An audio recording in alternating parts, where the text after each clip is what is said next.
আমাদের এই ইলেকশনে বড় একটি বিষয় রয়েছে হলো গণভোট। গণভোট কি প্রক্রিয়া হবে, কিভাবে আপনারা এটা বাস্তবায়ন করবেন, এই সুনির্দিষ্ট নীতিমালা আমরা কবে পাবো, কবে আমরা প্রচারণা করতে পারবো, সেই বিষয়ে আপনারা আজকে আমাদের একটু জানাবেন এবং আপনাদের থেকে জেনে আমরা হয়তো ওই বিষয়ে আমরাও কিছু কোলাবোরেশন কাজ করতে পারবো বলে আশা করি। বিকজ দ্যাট এটা অনেক দিন পরে বাংলাদেশে হচ্ছে এবং আপনাদেরও এই সিস্টেম কতটুকু ডেভেলপ করা আছে সেটা নিয়েও আমরা সন্দিহান রয়েছি। সো আপনাদের যদি কোনো সাজেশন পলিটিক্যাল দলগুলোর থেকে প্রয়োজন আপনারা আজকে চাইতে পারেন, আমরা এইটাতে অপারেশন করতে রাজি আছি। তবে সামগ্রিকভাবে আপনারা অনেকগুলো নীতিমালা তৈরি করেছেন, এটি বাংলাদেশে সুষ্ঠু ইলেকশন দিতে যাচ্ছেন। জাতীয় নাগরিক পার্টির পক্ষ থেকে আমরা 100% কোঅপারেশন থাকবে এবং আমরা চাই যাতে অন্যান্য আমাদের যারা সহযোদ্ধাবৃন্দ রয়েছেন তারাও যদি এই ইলেকশনটাতে একটা কোঅপারেশন মোডে আসে, হয়তোবা আমরা একটা সুষ্ঠু ইলেকশনের দিকে যেতে পারবো। অন দ্য কন্ডিশন দ্যাট যে ইলেকশন কমিশন বিএনপি জামাত এবং এরপরে নামবে না, অর্থাৎ ইলেকশন কমিশন সবগুলো দলের উপরে থাকবে, তাহলে হয়তোবা আমরা এই কোঅপারেশনে এগিয়ে আসতে পারবো। যদি ইলেকশন কমিশন তার স্বতন্ত্র স্বকীয় যে সত্তা রয়েছে সেই জায়গাটা যদি বজায় রাখতে পারে এবং যদি তার ওথটা সংবিধানের কাছে হয়, কোনো রাজনৈতিক দলের কাছে না হয়, তাহলে আমরা 100% ইলেকশন কমিশনের যে কোঅপারেশন চাইবে সেগুলো আমরা দেব এবং ইলেকশন কমিশন যেভাবে হলে এই ইলেকশনকে দিক নির্দেশনা দিবে আমরাও সেভাবে মেনে চলার চেষ্টা করব। সো আমরা চাই যে আপনারা দ্রুত গতিতে গণভোটের বিষয়ে, যেহেতু এখনো আপনাদের সরকার থেকে এখনো নির্দেশনা আসে নাই কিভাবে বাস্তবায়ন করবেন, কি আপনারা এটা সরকারের কাছে আবেদন জানাইতে পারেন। সময় খুবই স্বল্প এবং এটা অনেক দিন পরে যেহেতু বাংলাদেশে হচ্ছে। দ্বিতীয় যে বিষয়টি, যে আমাদের যারা আমরা যখন দল গঠন করেছিলাম, আমাদের যারা নারী সহযোদ্ধাবৃন্দ রয়েছে তাদের প্রতি প্রতিদিন সাইবার হ্যারাসমেন্টের আমরা শিকার হচ্ছি। তো ইলেকশনের সময় এই জিনিসটা আরো বেশি হয়। তো সেই ক্ষেত্রে আপনারা এটা নিয়ে স্পেশালি যারা উইমেন সেকশন রয়েছে তাদেরকে কিভাবে এটা থেকে সেভ করা যায় একটা মনিটরিং সেল যদি আপনারা গঠন করে দিতে পারেন, রিয়ালি এটা আমাদের জন্য অনেক ভালো হবে। কারণ বাংলাদেশে বড় একটা সংখ্যক এখন নারী রয়েছে।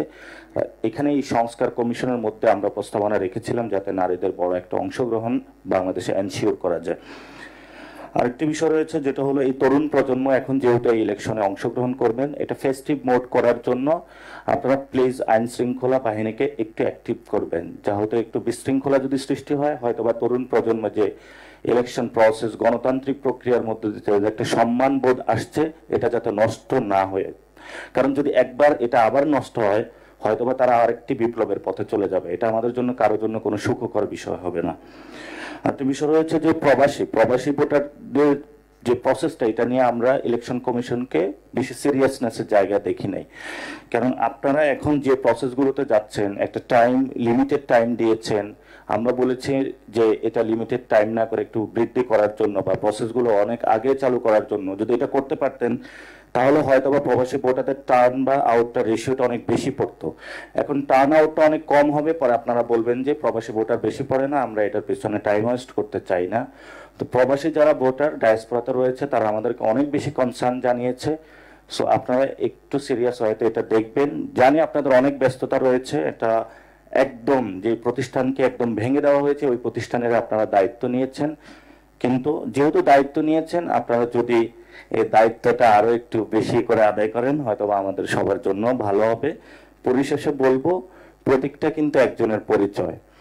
সো কেউ যদি নিজের শরীর আছে অন্যের প্যান্ট জামা পরে আসলে ইলেকশনে যান, এটা আসলে যে ওই মুখটা দেখে চেনা যাবে আপনি কে। সেজন্য আমি বলবো যারা রাজনৈতিক দলের এখানে ব্যক্তিবৃন্দ রয়েছেন, দীর্ঘ সময় পরে আমাদের সামনে একটি সুযোগ এসেছে যে নিজ নিজ প্রতীকে নির্বাচন করে নিজ নিজ স্বকীয় জায়গায় নিজ নিজ পরিচয়টা জানানোর আমাদের সুযোগ এসেছে।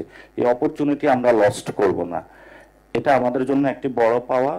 সর্বোপরি সবাইকে ধন্যবাদ, আপনাদেরকে ধন্যবাদ আমাদেরকে ইনভাইট করার জন্য।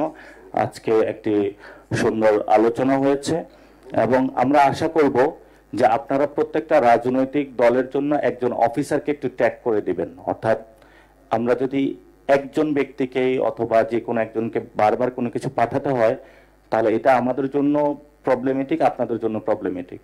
অথবা যেটা সাকিব ভাই বলছে যে একটা মনিটরিং সেল গঠন করে দিলে আমরা সেখানে এটা ড্রপ করতে পারবো। অথবা যদি এটা আপনাদের সক্ষম না হয় তাহলে আপনারা এক একজন অফিসারকে আমাদের সাথে ট্যাগ করে দিবেন, আমরা যদি ওই চ্যানেলগুলো ইউজ করে আমাদের কনসার্নগুলো জানাতে পারবো। সবাইকে ধন্যবাদ। সহযোদ্ধা বন্ধু যারা আজকে এখানে রয়েছেন সবাইকে ধন্যবাদ। আর আরেকটি বিষয় যেটা হলো আমাদের সিরিয়াস কনসার্নের জায়গা, এটা আমরা অনেক আগেও আপনাদেরকে জানিয়েছিলাম, ইলেকশন ডেতে যেদিন ইলেকশনটা হবে সেদিন যাদের বয়স 18 হবে তাদের বিষয়ে আপনাদের ব্যবস্থা কি থাকবে? অর্থাৎ আপনারা যে সিস্টেমটা চালু করেছেন সেখানে একটা নির্দিষ্ট টাইম ফ্রেমের মাধ্যমে যাদের বয়স 18 হবে আপনারা তাদেরকে ভোটার লিস্টে, আমরা বলে যে ইলেকশন ডে পর্যন্ত যাদের বয়স 18 হবে তাদেরকে এই প্রক্রিয়া নিয়ে আসার জন্য আপনারা একটা উদ্যোগ নিয়েছেন, আমরা এটা জানি, এই জন্য আপনাদেরকে ধন্যবাদ। কিন্তু যেই দিন ইলেকশন হবে একজন ব্যক্তির ওই দিন হলো 18 বছর বয়স, আপনি তাকে ভোটদান থেকে তার অধিকার থেকে আপনি তাকে ডিপ্রাইভ করলেন। এই বিষয়টা আপনারা আবার ভেবে দেখার জন্য আপনাদের কাছে আমাদের অনুরোধ রইল। ধন্যবাদ সকলকে। আসসালামু আলাইকুম।